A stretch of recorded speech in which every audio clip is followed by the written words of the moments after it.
Just a couple of guys, a couple of microphones, and a heck of a lot of know. It's Football on the Know with Jim and Joe.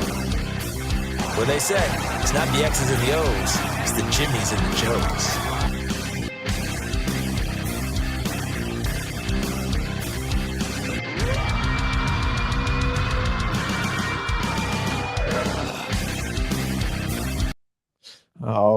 All right. What's going on, everybody? Welcome to another episode of Football on the Know. It's the Sunday version, the AFU preview show. I am Jim McPhee, and alongside of me there is Joe DeCapita. What's going on, know-it-alls? Now that you've been inducted into the know-it-all university, if you will, we are going to get this thing kicked off for our second episode of Sunday Morning Kickoff for you guys. Yeah, absolutely. And Joe, let's first just recap a little bit on Thursday nights. Buffalo gets started pretty quick here with them against the Tampa Bay Buccaneers. A lot of turnovers by the Bucs, but then the Bills again keeping them the Bucs still in it. You know what I mean? And some mistakes here and there. A couple of muff returns, and there you go. They're back in it, and Buffalo still looked pretty good, but again, they can't be making mistakes like that when it comes to like tougher teams as they're going to be facing the next couple of weeks here. I mean, mistakes are made every single week. I mean, it's all about limiting them. So for the Buffalo Bills going forward, what I'd like to say is that you saw some more positives with the Buffalo Bills in that game, regardless of the mistakes or not. The positives were that the offense started to look like the offense last season. Josh Allen started to show some elements of his game that we saw last season, and now we're seeing it finally this season. So for the Bills going forward, you got some things to work on still, obviously, but you gotta like that you've seen defensively they need to work some kinks out, but offensively you like to see that they're starting to get back on track mid-season. Mm-hmm. Absolutely. So they got a rough road to go forward, but at least they pull out a win here, and hopefully they can right the ship. All right, our question with the trade deadline looming right now, our question of the day for you guys out there is, what do you see happening at the trade deadline? Any surprise trades? What do you guys think? Let us know your predictions, your hot takes out there in the comment section. So Joe, let's get right to it. The Rams are facing the Dallas Cowboys. The Cowboys are at home this week. What's the key here for the Rams to face against this Dallas defense, and what does the Dallas Cowboys really have to do to pull out a victory here to stick with the Eagles here in this division? So the Rams, I mean, it's real simple. Offensively, stop Micah Parsons. You have to double team him every play. You got to you have to account for his whereabouts every single play. We've seen that other teams have had great success when they do that, when they're able to double team him, keep him out of the game as much as possible, and limit his impact. You do that offensively, you're going to be just fine, because it seems like everybody else on that D-line is not helping him out. DeMarcus Lawrence is absent. Don't know where he is with his, mega contract that he's getting.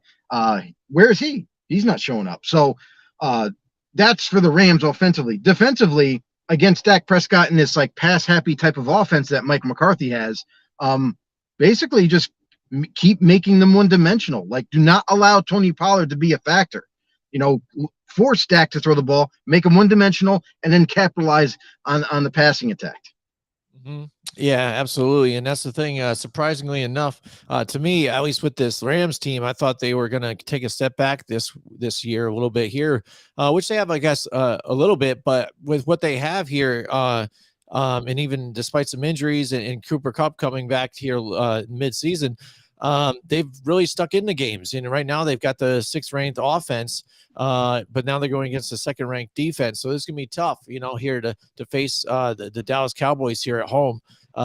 But again, Matthew Stafford's got to keep the turnovers down. And he's seen to show that he can make it work too with less, absolutely. So, but either way, Dallas here for me, I think they just got the upper hand playing at home. And when they say defense usually trumps the even best offenses, I'm going to go with the defensive side here in the Cowboys in this one. All right, next up, we got the Minnesota Vikings and the Green Bay Packers here. This one's always a tough matchup here, divisional matchup, and the Packers have had the Minnesota Vikings number, a lot this past couple of years here, but now everybody knows their vulnerability, especially now that Jordan Love's really making a lot of rookie type of mistakes. Last week, even I think went for a quarterback sneak and kind of fell over the line before he even snapped the ball, things like that. So he's having his little ups and downs now too, after starting out kind of on fire and kind of surprising people. But Minnesota now, they're kind of geared up. Now what they need to do also is chain some wins together, because this division now is tightened up since the Packers have kind of fallen down a little bit. I mean, the Packers, like, everybody goes back to the first game when the Packers came out and Jordan Love looked like a reincarnation of a starting quarterback for Green Bay once again. And it had a lot of success. So everybody kind of was high on the first game, but then we've seen them come drastically down back to earth.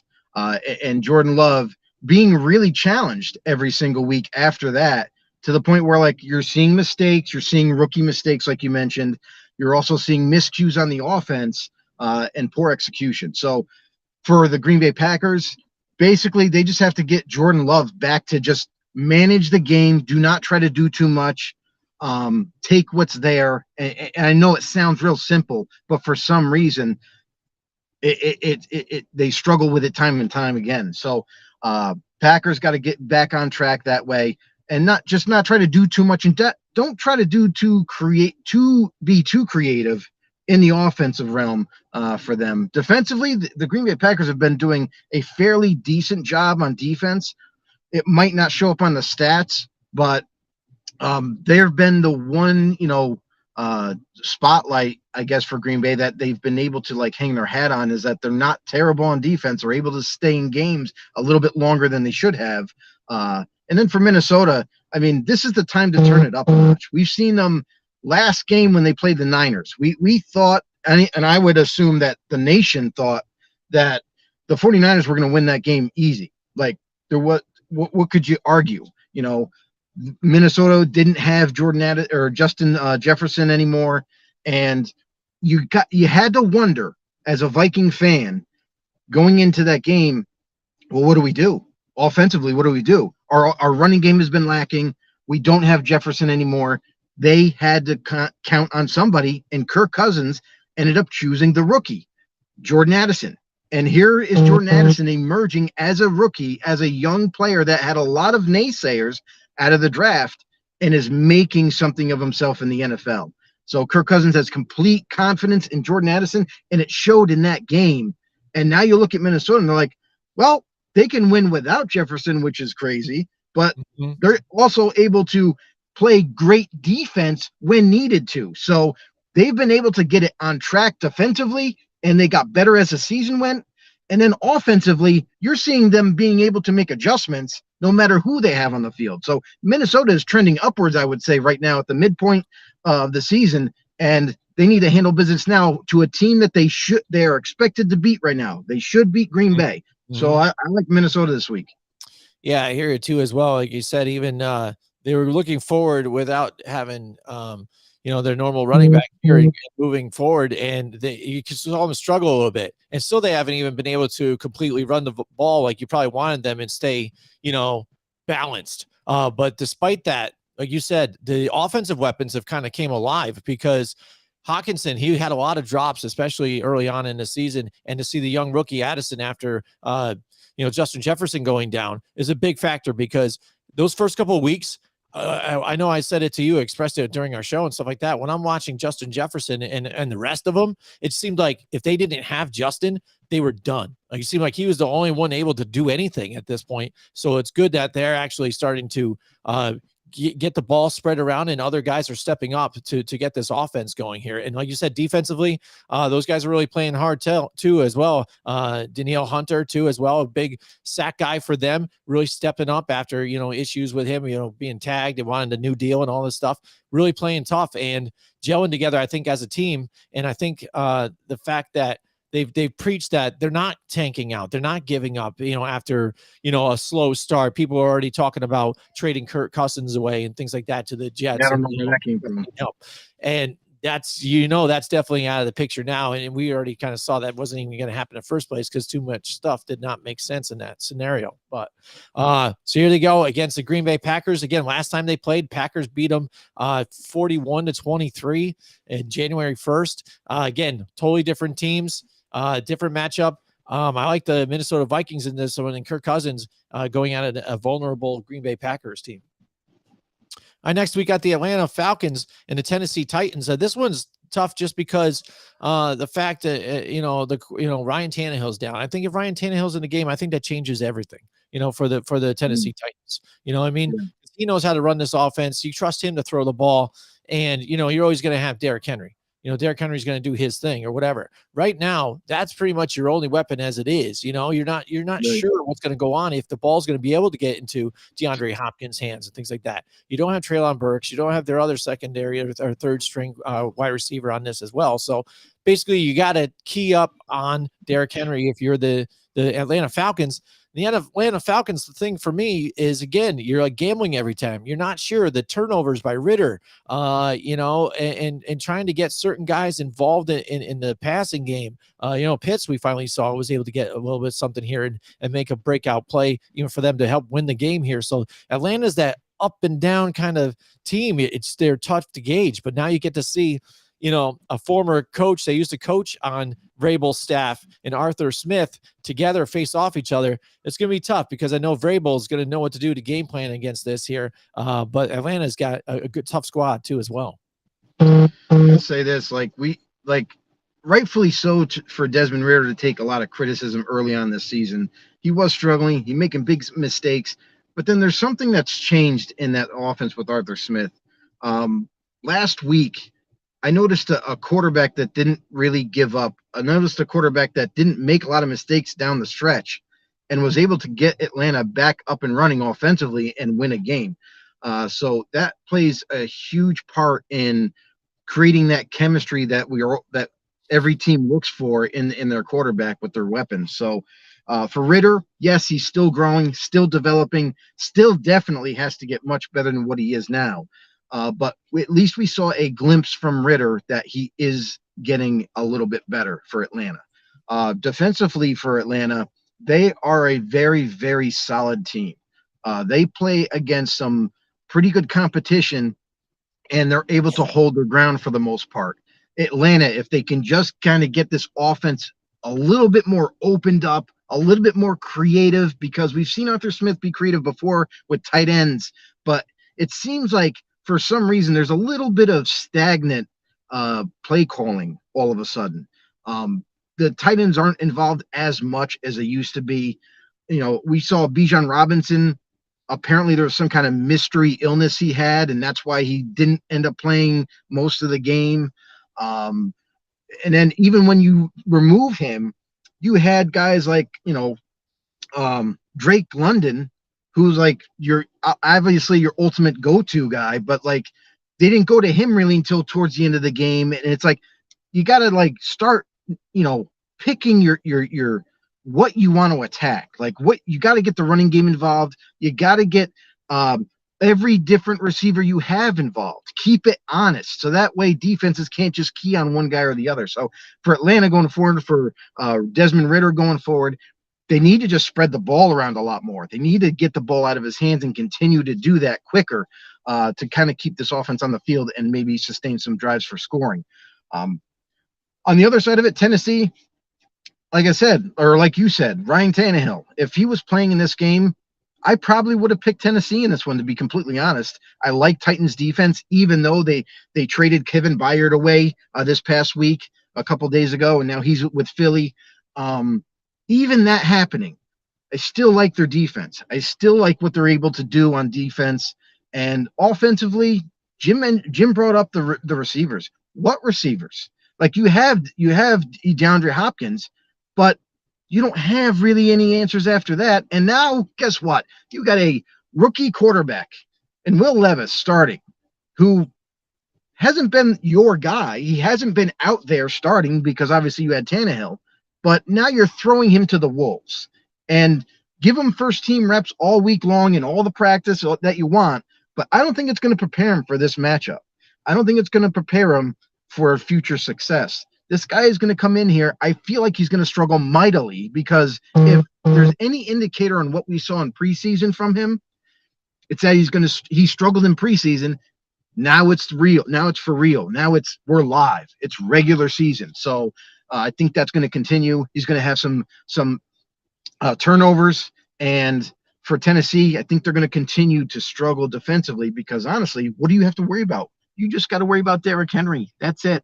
If you can stop him, you got yourself a chance to win this game. I got Atlanta in this one. Absolutely. Yeah. Atlanta, I think I've got the upper hand. I think even sports betting, they're close. It's a close one, 56% to 44.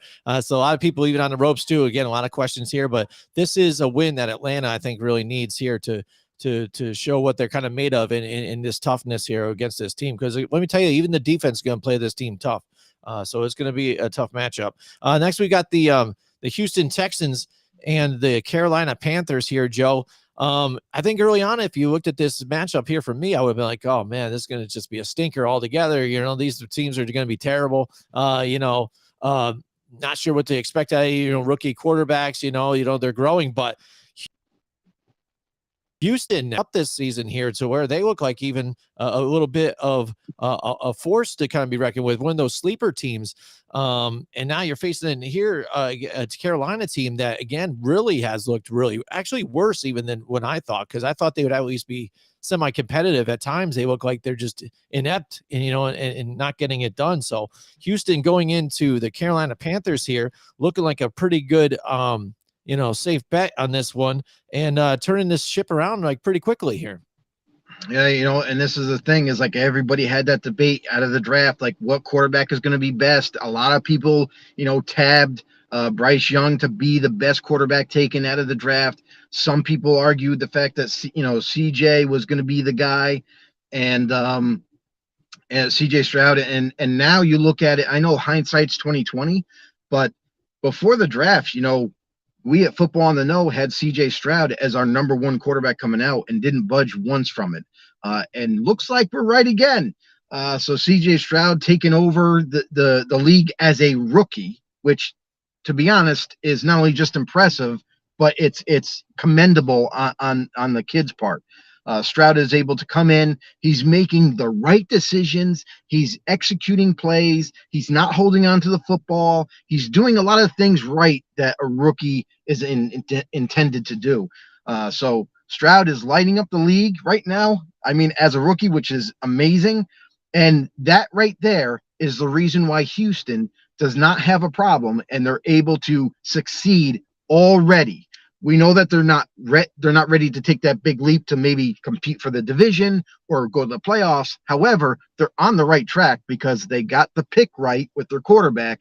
And you can see right now what it's doing offensively is allowing them to score points, to stay with other teams. And that works hand in hand with their defense. Their defense is very young. They managed to bring in some free agents and drafted extremely well to the point where their defense is a factor even. So when you got both of those situations working for you as a very young team, the future is really bright going forward. So Houston's on the uptick right now. They are looking very good, and they're going to be competitive no matter who they play. So we've seen them play the Saints tough. We've seen them play other teams that are very good football teams, and they've been able to hang in there with them. So for the Texans, I got them winning this game. And then for Carolina, on the other hand, Bryce Young, we worried about him coming into the NFL as one of those quarterbacks that was very lightweight, very short.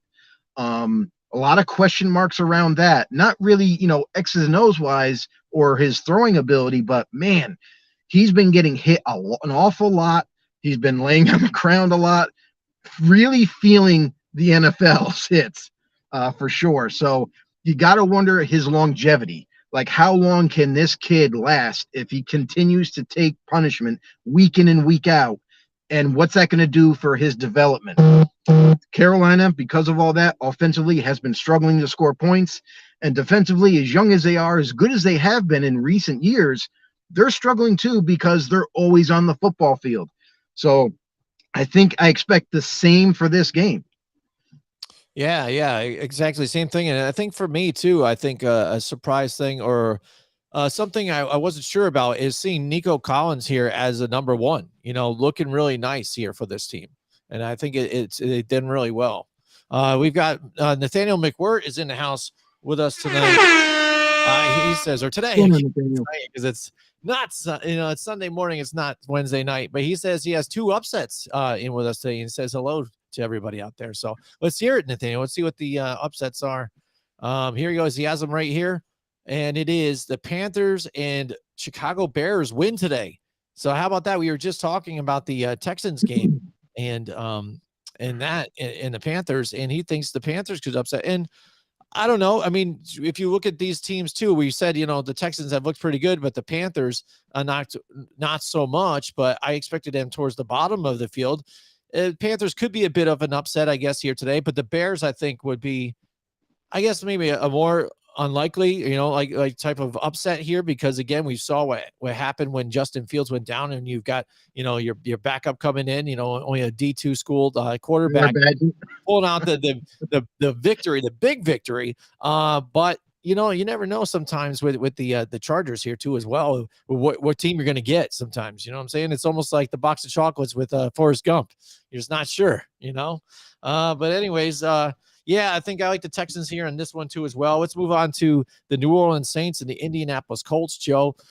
This game, I think, is even on the betting stand is like another 56-44 type of deal, to where it's a lot closer where fans are unsure just because one, that offense has just been looking up and down. Like a lot of guys not on the same page. Even though you've got Alvin Kamara back, you figured you should be able to even run the ship with him, get him involved in the running game and the passing game. But it seems like the receivers and Derek Carr are just not on the same page here. So I think that's what makes this one a bit closer and not sure in some people's minds here. And the Colts, even at times, even with Gardner Minshew, people believe in the Minshew magic even right now, and what he can do with this team. And that defense even been playing tougher too as well, more than I expected. So what do you think about this one in this matchup here in Lucas Oil Stadium, which I think they played tough too as well with the New Orleans Saints? This is what I'll say is, like, the Saints offense has been an absolute mess. And there's been a lot of finger pointing lately, so far mid-season. With New Orleans is Derek Carr. Some people are saying, oh, well, Derek Carr, maybe he's not the quarterback for us. And other people are saying, well, this offensive line, if he could get protection, then maybe we could actually have some offensive plays at work. And then other people are pointing the finger at the offensive coordinator himself and Pete Carmichael. I mean, say what you want, but when you watch some of these Saints games, if you really look at it, there's a lot of miscommunication going on all levels, whether it be maybe the play calls are not that great at certain situations. That falls. Some blame does have to go to the offensive coordinator for not making the necessary adjustments or calling the right plays at certain times. But also, you look at some of these receivers for the Saints. We all know Chris Olave very well. He splashed on the scene last year as a rookie and is making a tremendous name for himself. But other than that, I mean, you look at Michael Thomas returning the first time in a couple years as a Saint wide receiver, and it's like you start to look around the offense, you're like, there's not a whole lot of weaknesses. What is the real issue here? It's miscommunication. It's receivers not fully running their routes. Chris Olave is definitely the one that you could point the finger on there, because I've watched him where there was a seam route called for him to just flat out burn the guy, and Derek Carr would throw the ball early and he stopped running because he didn't think the football was coming to him. So there's little miscues there and miscommunications that are happening week in and week out for the Saints. And you can also look at the relationship between Carr and this offensive coordinator and Pete Carmichael. It's not as streamlined as we thought it was going to be. There's been definite calls where Carr's confused why he's even running this play. He's tried to change plays, and just nobody's on the same page in New Orleans, and that's really the big problem. So for the Saints going forward, they got to keep ironing out the wrinkles and try to get something to work, because if this team does in fact come together, it is going to be one of the dangerous offenses in the league. But until that happens, they're going to be continue to struggle offensively. Defensively, they got one hell of a defense. We already know that, and they show up every single week. That's why the Saints are still in the conversation for the playoffs. And for the Colts, you mentioned it, Jimmy. Gardner Minshew, he's up and down every week.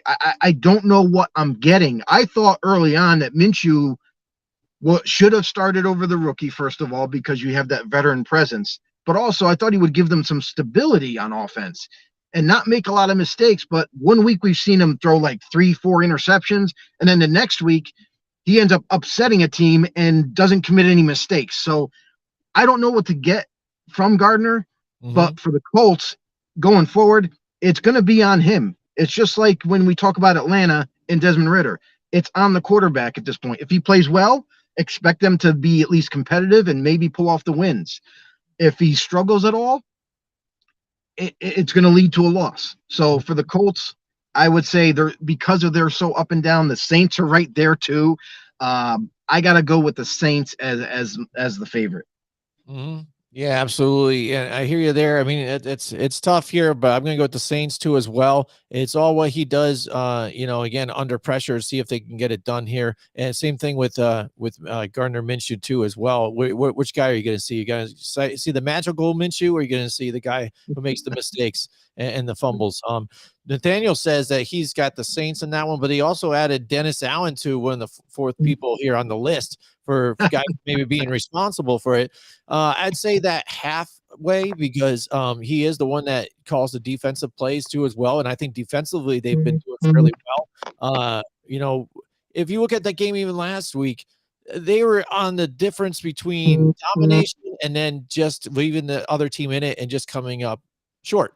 You know what I mean? If they are on the same page, Olave doesn't cut short on the route. I mean, he's bombing it all day to some of these guys. You know what I mean? It's a touchdown. It's a touchdown. A whole different dynamic. So you just fix those mistakes. And like you said, it could be an offensive powerhouse. And then you got that defense on the side, and they don't have to worry so much about keeping the team back in it. Let's be honest. I have to say that they've mightily, it's not even a little bit, they've mightily struggled on offensive protection for Carr. So they have to figure something out. And it doesn't matter if you have to put in 2 tight ends to block to help with the blocking. You have to do that. Yes, you're limiting your receivers being out there, how many you can have, but you got to make the right adjustments to get this team back on track. And if they don't do that, if they don't add a tight end out there to help out the struggling left tackle, if they don't do something, make some of these changes and just say, oh, well, week to week, we'll try to change some things around and we'll see if that works and if this doesn't work. No, you need protection. Whether you're running the ball with Alvin Kamara, throwing the ball to him or throwing it to the receiver, you need protection, bottom line. So Saints have to figure out how they can best protect Derek Carr in the Saints. All right. Nathaniel's letting us know his other picks. He's got the Rams and he's got the Vikings today too as well. Let's move on now to the Patriots and the Dolphins here again in Miami. And we talked about this on our show, and the fact that the Patriots don't do well when they have to visit Miami at home here. It's just a whole different atmosphere. I don't know if it's even the weather, not sure. Just not sure anytime. But now, and that was even before the team has been kind of the powerhouse offensively that they are right now. And right now the Patriots look very vulnerable. I mean, last week they were able to kind of get it together, but are they turning it around, or is it just happened to be just at the right spot at the right time here for the Patriots? Because they don't look like they're normal selves here, and they looked like a team, especially offensively, that was not working on the same page to where Mac Jones was just stuck there, can't get it to anybody, and taking a lot of hits, sitting in the pocket way too much. I'll say this. The one thing that we saw from New England that we haven't seen all year long last week is that they did what we said they should do from the beginning, Jim. Like we kept saying, like, listen, where's the running game? For the Patriots, I know some people were believing when Tom Brady was there, it's like, man, they throw a lot. Really, they ran a lot more than they threw. And that was missing this year. You know what I mean? That's where you saw the real struggle on offense this season, is that it seemed like they're trying to throw the ball. They're trying to do little screen plays. They're trying to do too much. Get back to running the football, and that's going to open the rest of your offense. And that's what happened last week for the Patriots. They finally started running the football, being able to run the football, and it opened up everything. Throws to the tight end, throws to the wide receiver, screens to the running back. Everything worked much better. So for the first time this year, we saw a very competent New England offense and a defense that can feed off the energy from the offense and do what they do best, play defense. So that's what the Patriots have going for them right now. If they can continue that into this week, it'll make this game way more competitive. But also, when you look at Miami, this is like one of the hottest offenses in the league. They're one of the toughest teams to try to stop. They got Tyreek Hill and Jalen Waddle, and those are their go-tos.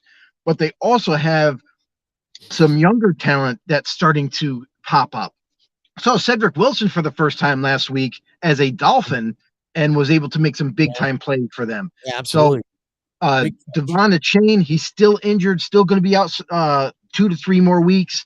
But man, when that rookie comes back, he's been lighting the league on fire. He's been almost like having Madden stats, really, 200-yard games and just absolute insanity. So this offense, as high-powered as it is, and as difficult it is, this is going to be a true challenge for the Patriots defense to try to slow them down.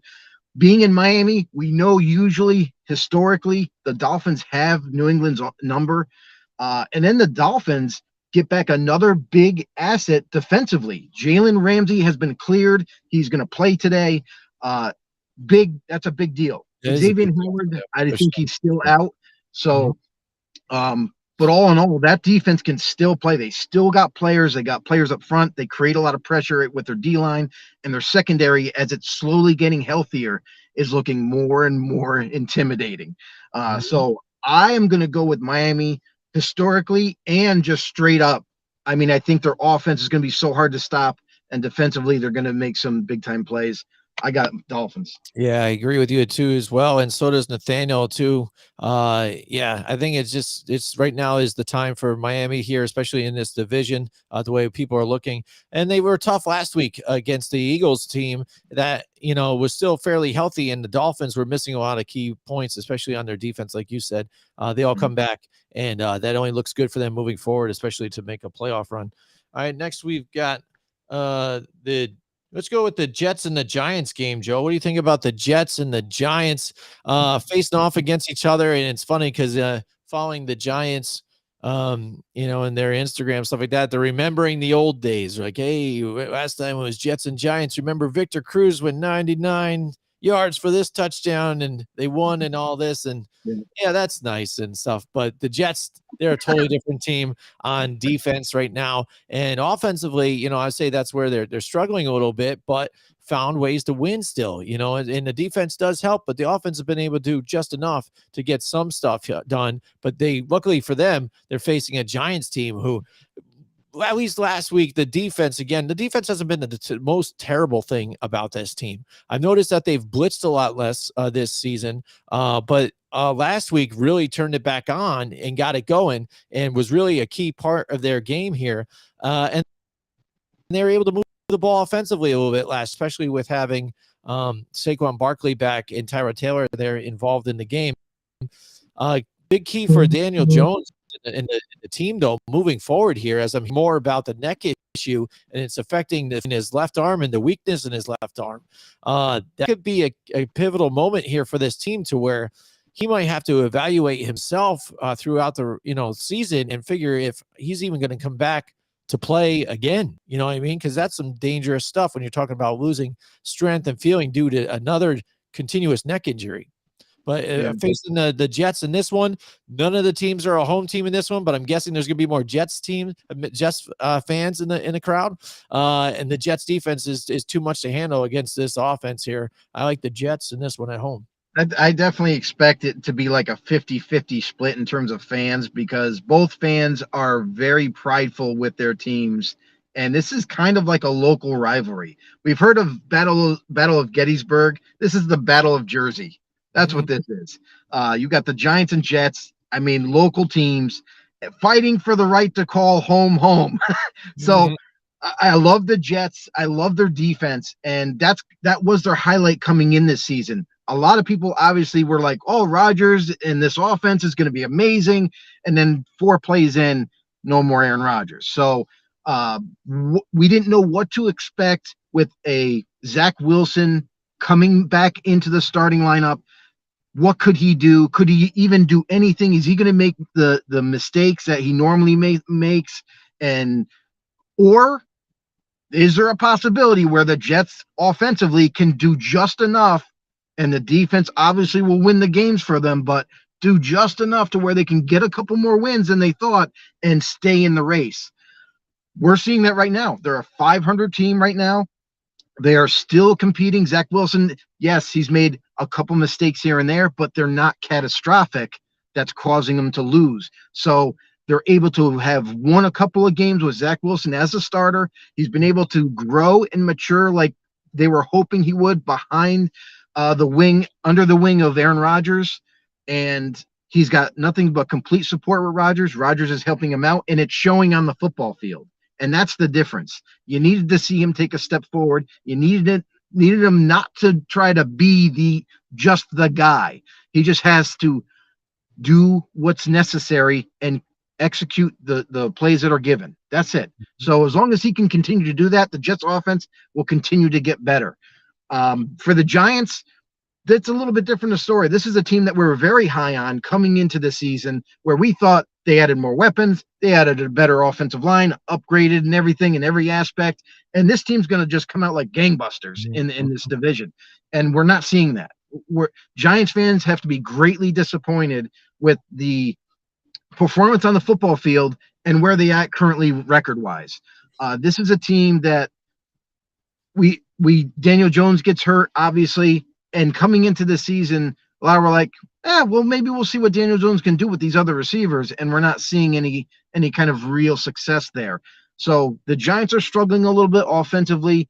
Saquon Barkley is there, yes, but this is a team that not only can't pass protect or create running lanes because they have nobody. They got basically backups yet again playing offensive line.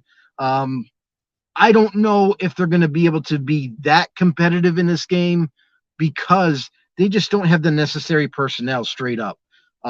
They need to be able to have all of their starting offensive linemen back to get back to where they need to be. But so far, they've been struggling offensively. Defensively is just trying to play catch up at this point because of the lack of scoring from the Giants.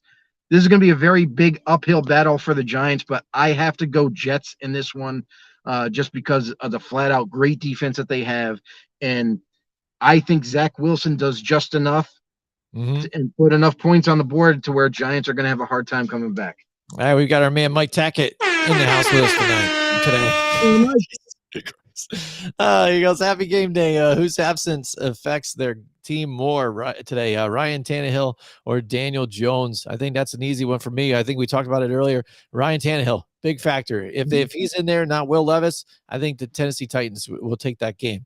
And instead, I'm picking Atlanta. Daniel Jones, again, a lot of people think that the Giants here are moving the ball a lot better here with Tyrod Taylor. I say at times, again, the offense still struggling, but I think some of the different changes, managerial, and with some of the weapons coming back from injury has definitely helped out. For the offense. And Tyrod Taylor, veteran, trying to limit the mistakes, trying to make some plays, but then also not afraid to go deep if he has to, because he's in the backup. What does he have to lose at this point? Not so afraid to try and pinpoint and get it right in the same right exact spot and worry about that, that turnover. Well, I mean, for Tyrod Taylor, I mean, when you talk about him being able to pinpoint a throw or something, that you, as a quarterback, you got to do that regardless, wherever you're playing, backup, starter, whatever. For Tyrod Taylor, I think the difference is, and I won't say it's He's that much better in terms of execution. He's that much better in terms of throwing. What I will say, he's different. Is like he is a different style quarterback, where I feel like because of his veteran leadership and his experience, he kind of gives the offense a little bit of spark for some of the guys that have been there, to where they have confidence in him. They know what to expect from him. So for Tyrod, it's not necessarily he's just a overall better quarterback than Daniel Jones. They're quite similar, but at the same time, it's like because of all the veteran experience that he's gained, he's like, I shouldn't have to try so hard to make something happen. I just got to give the ball to the other guys. I just have to distribute the ball quickly as possible and let them do it. And that's the kind of mentality he has. And that's why you tend to see the Giants offense at times look better, but then there's other times when you could say, it's the same thing. So that's really the big difference for me with Tyrod Taylor. Yes and no, he may be good, maybe bad, but he's right there. But as far as like Tannehill, without a doubt, has to be the biggest loss. He's been the starter for quite some time there in Tennessee, and he's the guy that that they actually can score points with that offense with Tannehill in there. And now you're going to throw in a rookie who doesn't have experience, a guy that doesn't know the ins and outs of his position. And I think that's going to lead to a big time problem. All right. Mike Tackett also says, are you guys a Sunday ticket type of viewer, free local games or red zone? Personally, red zone is the only way I'll watch. Hard to invest 3 hours plus on one game, especially with commercials and bad play. What do you think, Joe? I mean, I have the luxury to watch whatever I want. So I am not a Sunday ticket subscriber or anything like that, but I get the games for free no matter what. So I just watch whatever I want. I can watch Red Zone if I want. I can watch whatever. So I do. If it's a game I'm not interested in, like if there's not one of those like big time games, like this is the 1 o'clock game you should watch, like two big teams. If there's none of those where it's like an interesting game that I want to pay attention to, then I'll just watch Red Zone. I'll just watch game to game, the score to score, and all that. But if it's a game that, man, like every single week we pick them out and like this has got to be close to the game of the week, or this is a game that I'm really interested in watching, then I might tune in just to that game. Yeah, I hear you there. Once I got open the Red Zone, I think I like Red Zone, the fact that because they watch even a game for a little while and then switch to another one or whatever. It's not just even every scoring play. I mean, you're constantly watching some game film, and then scores on top of it and highlights.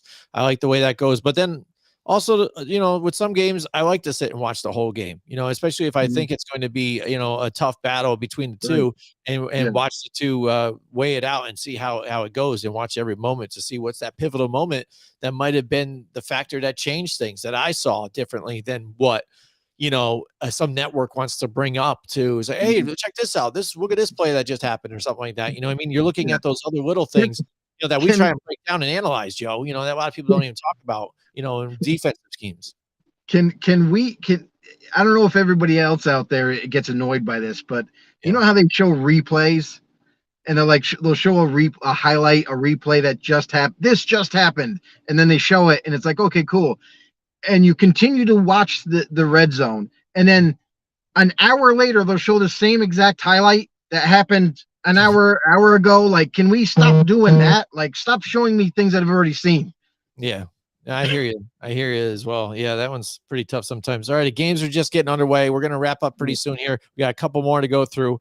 So hopefully nothing changes here during our analyzing it. But here we go. The Jags and the Pittsburgh Steelers. One thing I'd say about these things is I'm surprised about the Steelers even right now.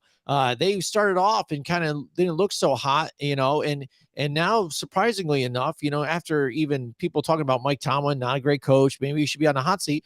They're doing pretty well here at 4-2, steering the ship here. But now they face the Jaguars team. It looks like they've kind of figured things out too as well with Doug Peterson. Again, that team is kind of scary too, because that offense can get it going and they do their job. But it seems like they hit the switch off and turn it off. Like, yeah, we can just cruise now. No. foot on the pedal, and this team, especially with this defense, is going to make them play throughout the whole game. But ultimately, I'm going to take even the Steelers on this one. The Steelers at home is tough to beat. Jags, I don't know. Like I said, I just don't trust them right now with some of the issues that they do. And Trevor Lawrence still even fighting through an injury, still banged up. There's a lot of injuries here, even for the Jacksonville Jaguars. It's going to be tough to face these guys, especially at home. But I got the Pittsburgh Steelers.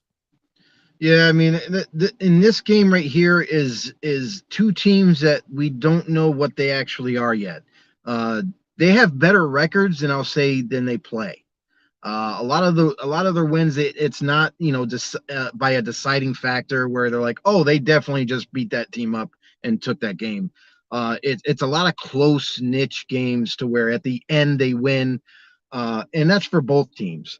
The Steelers, they just haven't found their way offensively. I mean, that's really kind of what it is. It's like we already know the Steelers defense is really good. TJ Watt and all, and Hayward looks like he started practicing. I don't know if he's playing in this game or not, but he's close to returning. And then you got and then you got the Jaguars, where Trevor Lawrence in this offense looks like it's almost unstoppable one week, and then a couple of weeks they'll have like these like very low scoring games, can't really punch it in, struggling a little bit, and their defense has to kind of help them stay in the game. I don't know what team's going to win this game. It could go literally either way. I guess like because both teams not really sure, I'll go with the home team because the Steelers, at least they're home. It's a difficult place to play in. And maybe they do just enough to get the win.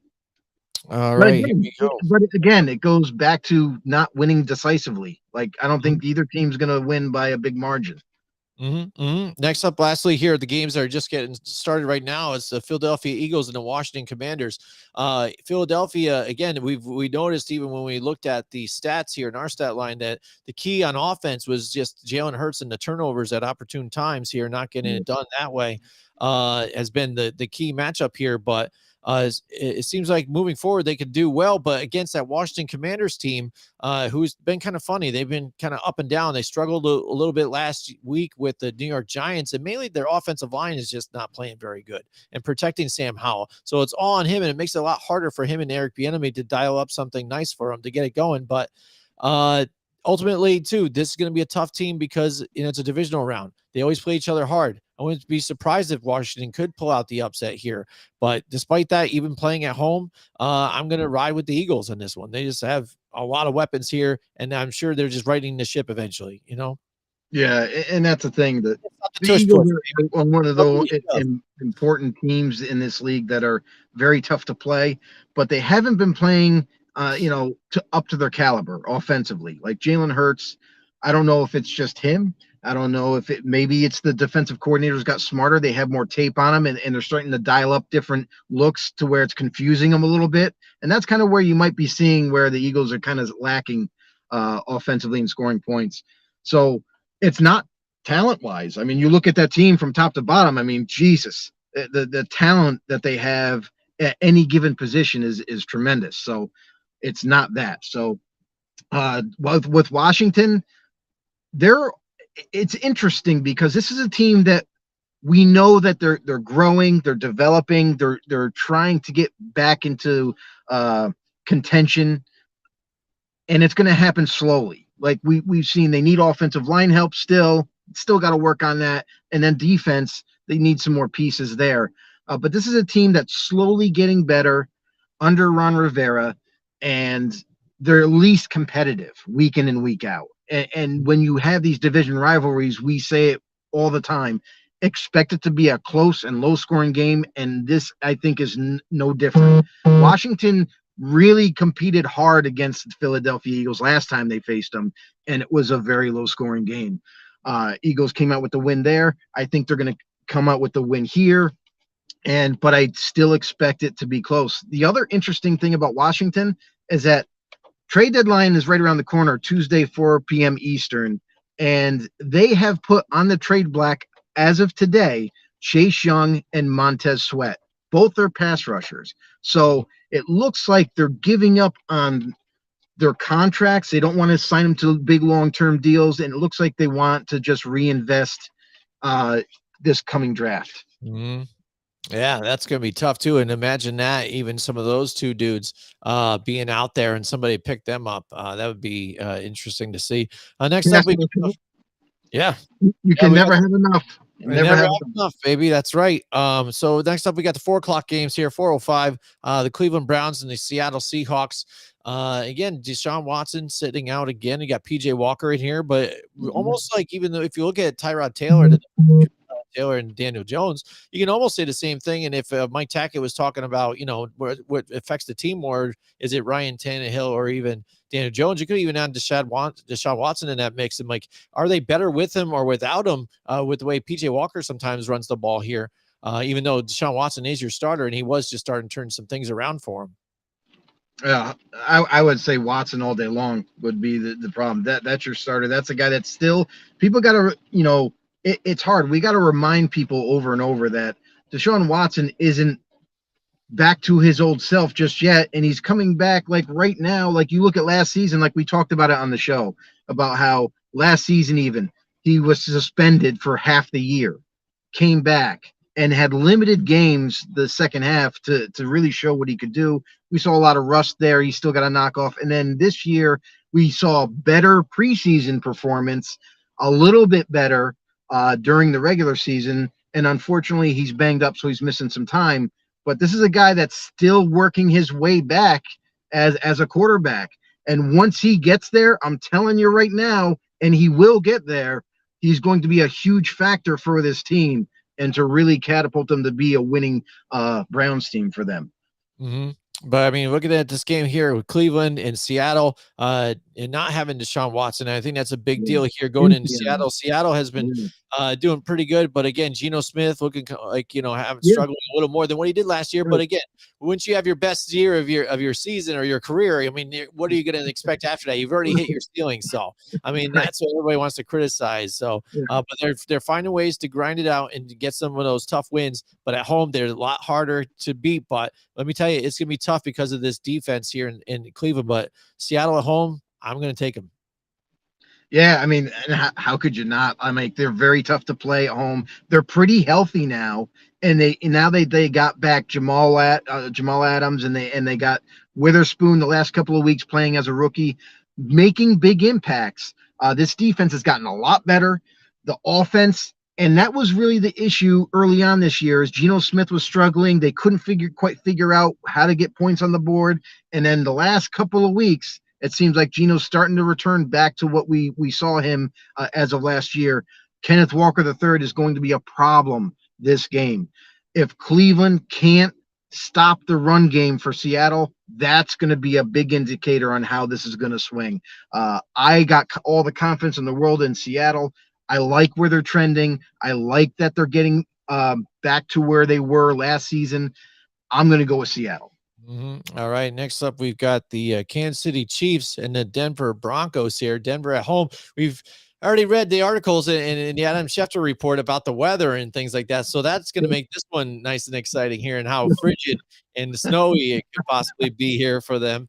I hope it is. I like those types of games, Joe. I don't know about you. What did you guys think in the comments too? Let us know. You like this snowy type of cold climate games, if it's even low scoring. I mean, I think it's always fun to watch because then you see how these guys how the elements really affect them and what they do to get, go through adversity, you know what I mean? And trying to make it through and who can come out on top dealing with the same amount of elements. You know what I'm saying? Because some will say, "Whoa, they didn't do well because it was rainy, it was wet." Like the other team, same thing. They got to change cleats too, get stuff that digs in the ground a little more too, so they're not slipping. Same issues. They're dealing with the same issues. You can't have any excuses in that one. It brings it back. It brings it back to a more primal type of football where it's straight up man versus man. Are you stronger than me? Can you push me around? Are they going to be able to run the ball? Because that's really the big indicator on those really bad, element games, snow, torrential downpour, all that kind of things. It comes down to now it's how physical is your team? Can you outman our team to run the ball or execute some plays like that straight up? It almost ends up becoming more like rugby than football. Mm-hmm. I love that. I mean, honestly, I love when we don't get these games a lot. They're kind of rare, but when they happen, it's just something about it. Very primal. It's very mano y mano, and like who can get the better of who. Absolutely. And Nathaniel McWhort said he has the Chiefs. However, I started recording 6 other people's picks, and 3 people picked Denver in that whole thing. Really? Yeah. I mean, I Wow. know we always talk about things being tough, in the division. They end up being tighter games than expected. But still, for me, there's nothing out of Denver that has shown any signs that they're turning things around right now. In fact, it's proving more other points about the fact that Seattle was right when they talked about Russell Wilson wanting to change what role he wanted to have in the offense, and Right. while allowing him to leave. You know what I mean? You're seeing the same thing with butting heads with. Yeah, Pete Carroll's a different type of coach than what Sean Payton is, but still both in charge. Big personalities. But he wants to be a certain thing. Sean Payton, I think, trying to reel him in, and they're not agreeing, and not, it's affecting everything here for them. And that defense, since Vic Fangio hasn't been part of that a part of that franchise, has really kind of even stepped down a little bit here for them. We talked about that, how that was going to be a factor coming in this year. Everyone denied it and said, "Oh no, it's still going to be the same defense." No, it's not. Vic Fangio is one of the best defensive minds in football, and now he's with the Dolphins. Right. Of course, something's got to change. Yeah, absolutely. But despite all that in the weather, I still see Patrick Mahomes and company. Too many weapons, too many things. It's just everything is just better. And let's go back to that conversation about being more primal, right? The Kansas City Chiefs, you look at that roster right now, their offensive line is very stout, very physical. And guess who else is even more physical? Isaiah Pacheco in the backfield. That guy is an animal. So I completely expect, Denver's going to try to stop the run and everything and whatnot. But the Chiefs got too much firepower, too much toughness and physicality, I think, for Denver. And they're a team that has fallen off. They've gotten rid of a couple of players and just flat out released them that were big time pieces for them. And then you also, like with you, Jim, when you brought up Vic Fangio, not having him design this defense in the manner it should be, they're continuing to struggle there. Offensively for Denver, also with Sean Payton and the rift that they have with Russell Wilson, he does not want him as his quarterback. He wants to move on from him if somehow after this year, wants a different guy in that position. So with all that disconnect, I don't think it's going to lead to hardly any wins at this point, and Kansas City all the way. All right, quick score update. The Giants are leading the Jets 3-0. All tied up in a lot of other games. Cowboys lead the Rams 7-0.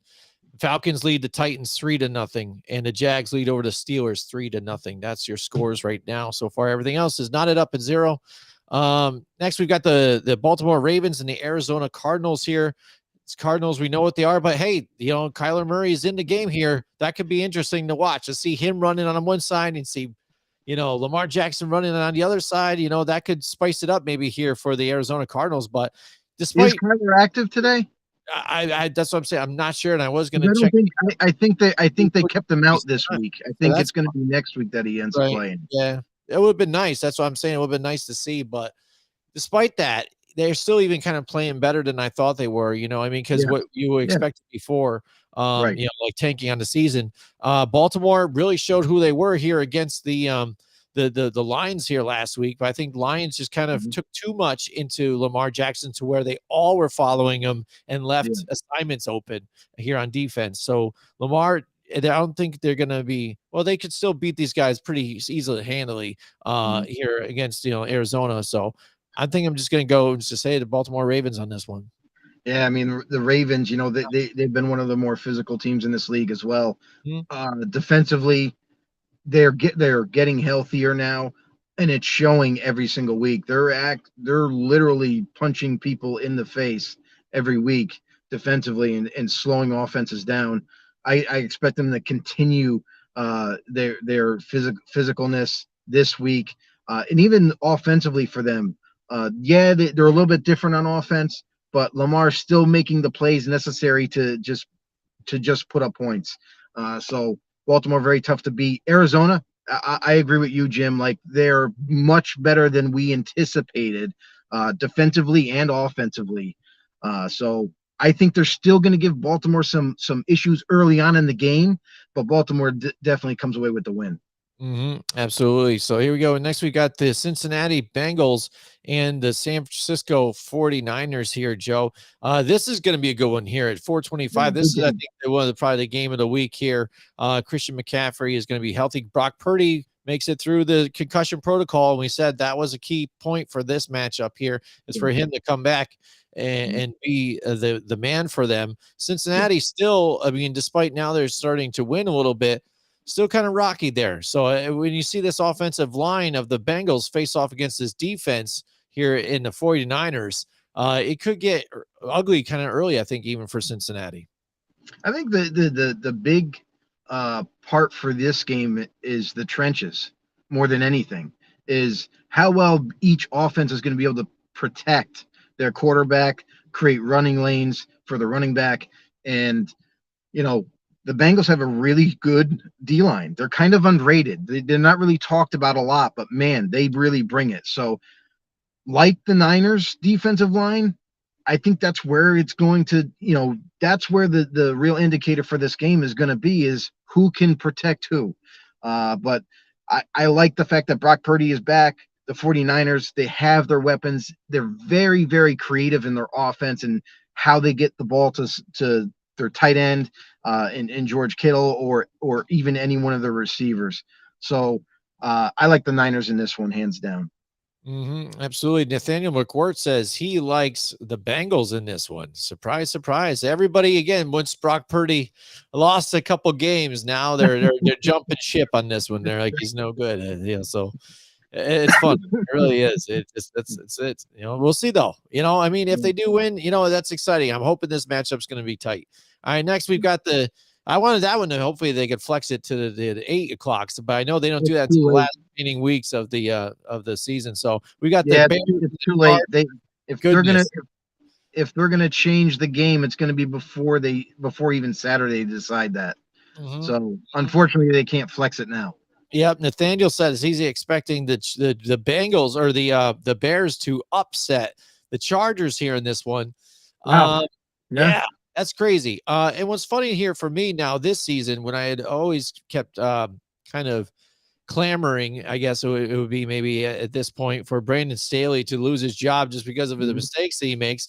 I don't really blame him so much, I think, in some of this season, just because we've seen Justin Herbert not look like his normal self, making a lot of mistakes. If he connects on some of the balls that he's throwing and they're off target, he bails on plays early when he goes to scramble. He can go for the first down and he'll slide like 2 yards before. Go for it. You got to go all in to win the games, and you're not getting it done. So I think there's a different Justin Herbert this season. And maybe that injury to that finger is just messing with him mentally or something. I'm just not sure, but I think that's what's struggling here for the offense. For the Chargers, I don't think that there's that much of a factor for Justin Herbert. I mean, the finger isn't even his throwing hand. Yeah, you're going to feel some pain here and there, like, because you're playing in a physical game. But we've seen other quarterbacks being able to play with less. So for Herbert, I don't think that's the issue. I think more or less it's just flat out execution. It's whether the receivers are not running as crisp routes. It's the protection up front, which is kind of surprising to me, is the protection for the Chargers has been lacking. And that was always seen for the last couple of years as one of their strengths. Like they have really good players there.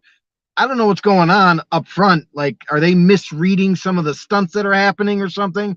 Not being aware enough of the different rushes. But all in all, like, that's kind of what's really weird about this Chargers team, is they have the pieces in place, they have the defense in place, and neither side is performing. Like, what's going on there in LA? We still don't know what the real issue is. And you can say what you want about the head coach and him going for it on 4th down, but if your offense and defense aren't executing, then it doesn't matter what he does. So Mhm. until the Chargers kind of get this all figured out, maybe it's going to be this week. Hopefully, we get to see some good football in this game, and that's why with Chicago, they've been one of the the most struggling teams in the league. Not very well at executing. Unless you're playing against the Raiders with your Division II quarterback, you actually can get it done. But We can, that's the thing too, is like we thought maybe there's a chance Fields comes back this week, and that's not the case. He's not playing. Here comes Tyler Badgett yet again, Division II quarterback. Can he make it happen again? We'll have to wait and see. But in LA, I like the Chargers better. They are just more equipped to get this win. I hear you too as well. Score update: the Commanders take the lead 7-0 against the Eagles. Joe. There you go. Yeah, There the you go. Rams. Yep, the Rams get a field goal, so now it's 7-3 in that game, Yep. and that's it right now. The Falcons lead 3-0. So all the rest of the scores are all the same so far. That moves us on to finally Monday Night Football. We've got the Vegas Raiders, your Raiders, against the Detroit Lions. Lions really flat out embarrassed last week against the Ravens, but like I said, they just overdid it. They over Lamar, they over pursued, I think, on defense, and that kind of screwed them up, set the offense up to kind of try and force points to try and get back in this game, and where Jared Goff had turnovers and things like that. Couldn't really do what they wanted. So I think here's a good team. Unfortunately, your team to kind of get the reset. You're going to be playing at home too, so you got the stadium rocking. And already you've already, I think, alluded to parts of the Vegas Raiders franchise and team kind of button heads and not on the same page right now, not right with the coaching staff, things like that. So I think that's going to be a big factor here for them. When you have your owner calling your head coach an asshole, I mean, that could be an indicator. But other than that, you look it down at the field, there's a lot of disconnect between Josh McDaniels and whatever quarterback he has playing. Like, he's constantly arguing with them, constantly berating them, and doesn't take any of the issues that are going wrong. He doesn't. Yeah, doesn't take any blame. And as a coach, it's the first time I've ever seen this, where a coach literally takes no blame, says, "Oh no, it wasn't the play calling. Oh no, it wasn't this, it wasn't that." So what are you saying? It's your players? That already shows you that how far down some of the players are already disconnected from him. They've already decided, like, they're not playing hard for him anymore. He lost the locker room. And when you lose the locker room as a coach, you're done. Like, they're not playing hard for you anymore. So the Raiders are going to lay down. I feel like this is what's going to happen Monday night, is they're going to get embarrassed by Detroit, because Detroit is playing for something. Detroit is competitive, and they're just better right now. So they're going to come into Vegas. They're going to smack around the Raiders, and it's not going to be a close game at all. I think that's what's going to happen. The Detroit Lions are too good. They have Aiden Hutchinson by himself. It's like having Mad Max over there, but Aiden Hutchinson is going to wreak havoc in the backfield. And don't forget, it's not just Aiden. I know everyone wants to key on him, but the rest of this D-line for Detroit is really good, like really good. So this offensive line for the Raiders is going to really struggle against them to have protection for Jimmy G. And Josh Jacobs, I don't think, is going to be able to run the ball very well.